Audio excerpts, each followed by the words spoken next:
slurry is a wonderful fertiliser. The problem we have with slurry is it comes with an awful lot of water. So field conditions are important. If I've got a wet soil already, it can't absorb any more water, and there's more of a risk of that running off into the rivers. That's exacerbated by slopes. So any field with a slope above about 5% will start to increase our runoff. Any field that's been grazed really hard, there's an increased risk of that slurry moving.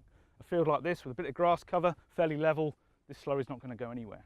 We've also got a nice clear weather forecast. What you don't want to be doing is taking out lots of very liquidy slurry and have an inch of rain coming in tomorrow.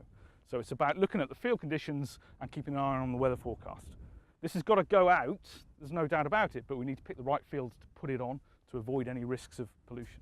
People will be putting their slurry out through a splash plate spreader, which basically covers an area, delivers from a couple of feet high, spreads out wide. There's risks there that we can end up with a bit of puddling and a bit of overlap, and everything's right on the surface. We can get low trajectory spreading, so dribble bars, training shoes, injectors, that are far more accurate in terms of placing the slurry near the soil, so it's in soil contact. It doesn't contaminate the grass in the same way, so I end up with clean grass, and it will also reduce the amount of nitrogen that goes up into the atmosphere. So if we can replace some of our splash plate spreaders with dribble bars and training shoes, it'd be a big benefit.